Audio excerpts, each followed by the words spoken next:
The Singapore Strait is one of the busiest waterways in the world. Together with the Strait of Malacca, it is a maritime corridor of over 400 nautical miles in length. An estimated one-third of the world's traded goods pass through these waters annually, a figure which is expected to increase as the region's economies continue to grow. At its narrowest point, there are just 3 nautical miles between the shores of Singapore and Indonesia, while the navigable channel is reduced to less than 2 nautical miles. Safe Passage in the Singapore Strait is a set of 2 videos and an interactive training module. Together, they offer valuable information for experienced bridge teams, even if they have transited the strait before, and useful advice for those visiting for the first time.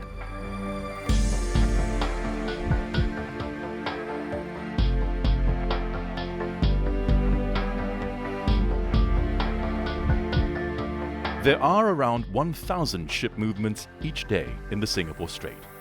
As a result, watchkeeping officers can find themselves having to deal with traffic situations involving a wide range of vessel types and sizes.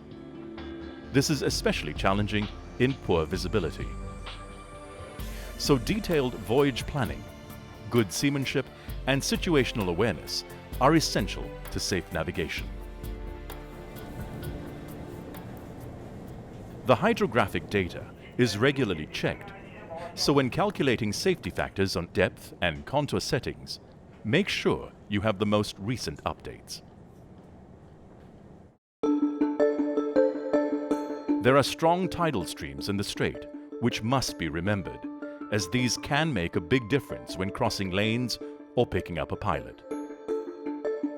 The pilot boarding grounds for Singapore and Malaysia are all to the north of the TSS. Sambu, the pilot boarding ground for Indonesian ports, is to the south.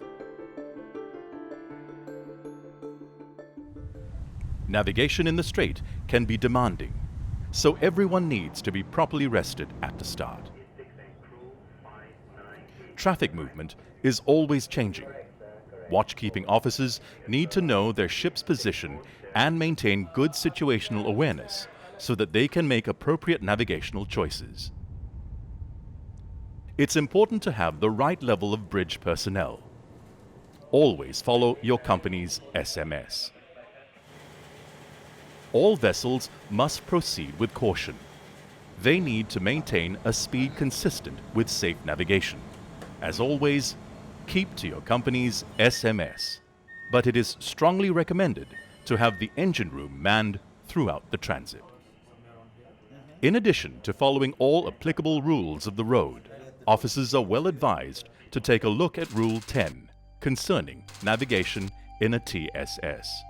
Remember, being in a TSS does not give you the right of way, so use good seamanship. This could mean slowing down to help resolve a traffic situation, even when you have the right of way. Always maintain a safe distance from other vessels. Keep an eye out for the weather. Sudden thunderstorms with heavy rain can occur between June and August, and October to December.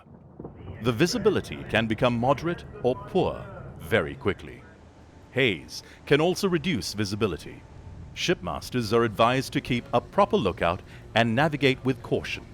In addition to following all applicable rules of the road, ships shall comply in particular with Rules 19, 20, and 35 concerning the conduct of vessels in restricted visibility, the exhibition of navigation lights, and the use of sound signals. In darkness, vessels crossing the TSS and all precautionary areas are requested and recommended to display a signal of 3 all-round green lights in a vertical line. This indicates the intention to cross to all nearby vessels. In the TSS, it's rarely possible to always keep strictly to the planned course line. Watchkeeping officers must be prepared to move to one side of the lane or the other to overtake, or even when being overtaken. As well as the traffic in their immediate surroundings, they are advised to look well ahead to see what situations may be developing. Information on other vessels' intentions may be requested from the VTIS. The Singapore VTIS operates 24 hours a day. It is an advisory service and covers the 3 Strait reporting sectors 7, 8 and 9, known as Strait Rep. Reporting to it is mandatory when going into a new sector. It's good practice to inform the VTIS of your intentions at that time. There are teams of operators for each of the Strait Rep sectors. Mariners are recommended to follow the advice of the VTIS whenever possible, because the operators can have a better understanding of the traffic movements over a wider area. But remember that following navigational advice given to you by the VTIS does not give you the right of way. The bridge team alone is responsible for the safe navigation of the vessel. Going west, you will enter the TSS in its far eastern section, Sector 9.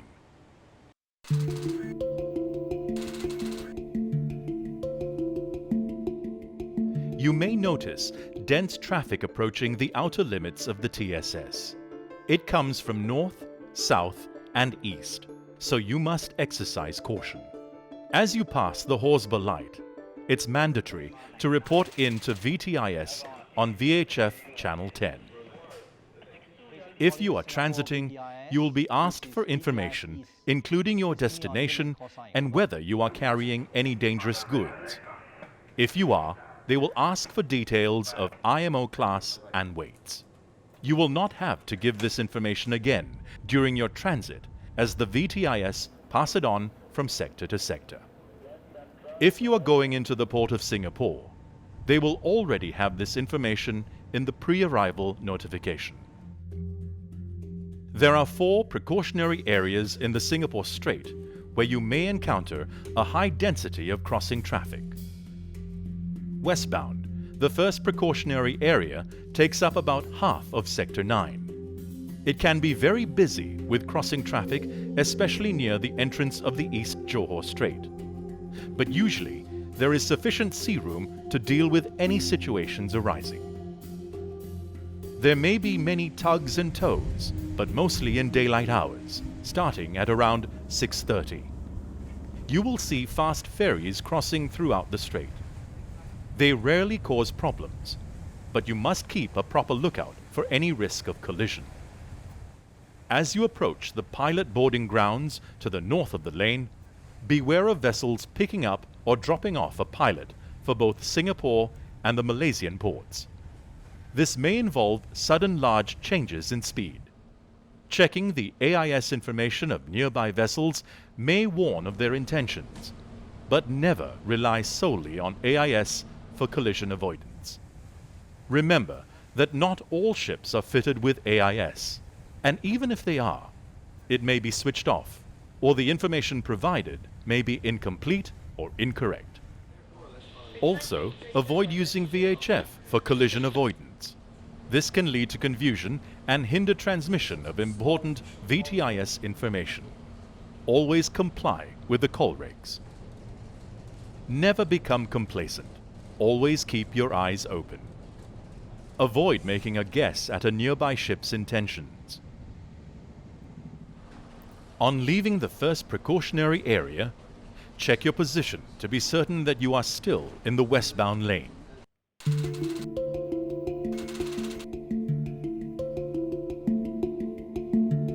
When entering Sector 8, reporting is mandatory to the VTIS on VHF Channel 14. Sector 8 is the narrowest in the strait. It is probably the most demanding area for watchkeeping officers. To the north are anchorages used for bunkering and picking up stores. There are 5 pilot boarding grounds to the north of Sector 8.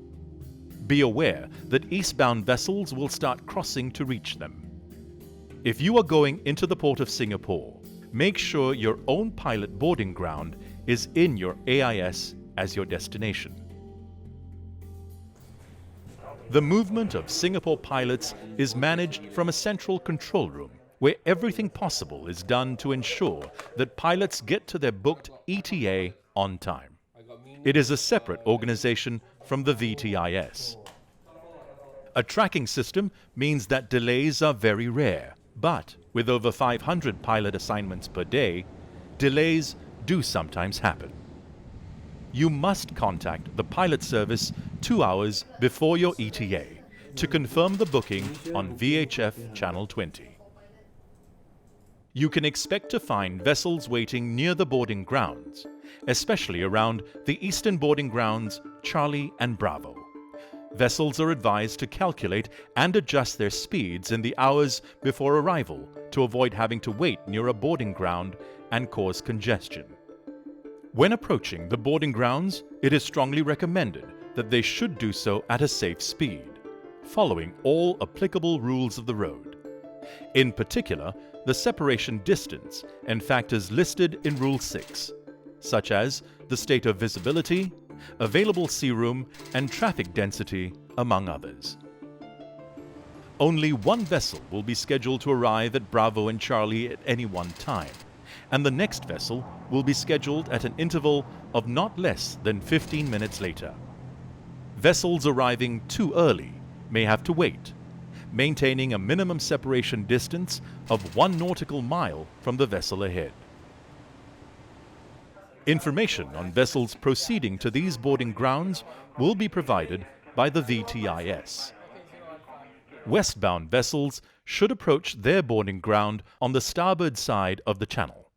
Some of the boarding grounds are close to anchorages, so approach these at a safe speed, keeping a safe distance from the vessels in the anchorage.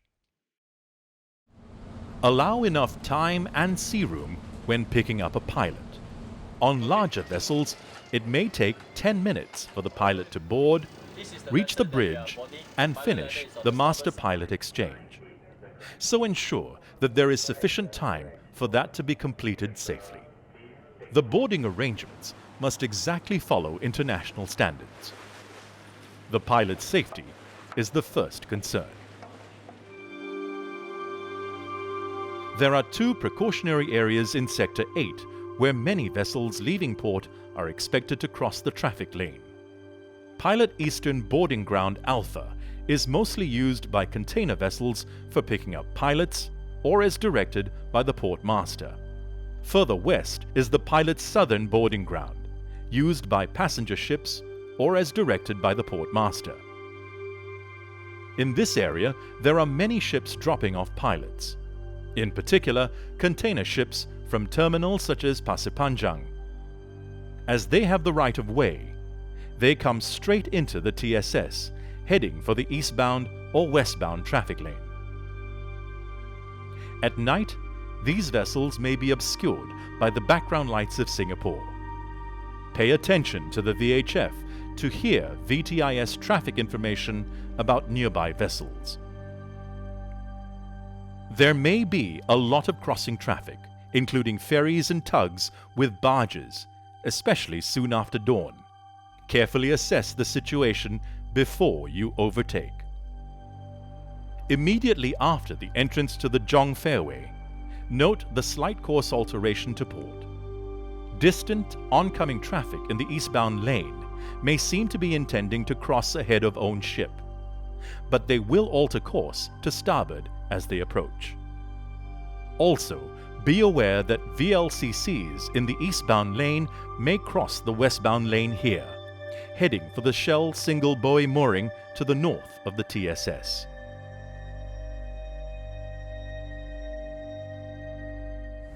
Fishing boats can be found throughout the strait, especially soon after dawn. Their movements can be unpredictable. These small boats are not visible on radar. They may not be displaying the correct lights and shapes.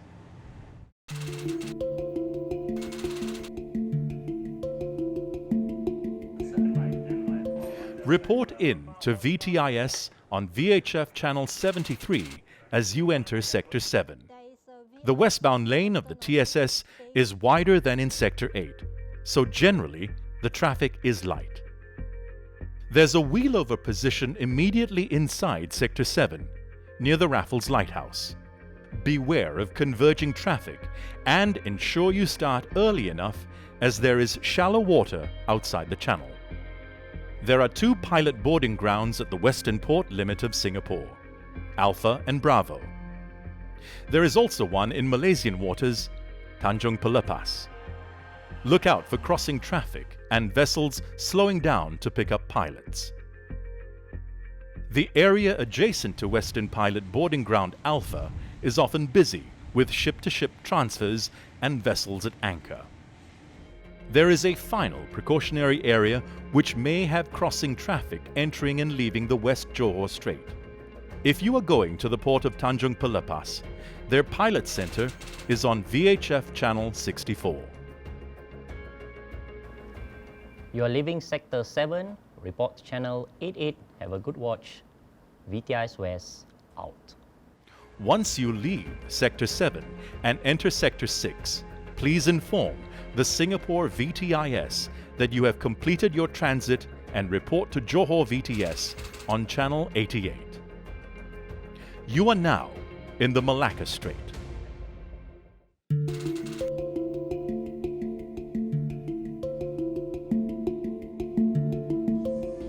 Detailed voyage planning, good seamanship, and situational awareness are essential to safe navigation in the strait. Make sure your bridge is adequately manned as specified by your SMS. Maintain good communication with the VTIS throughout your transit. We hope you found this video helpful. Have a safe passage.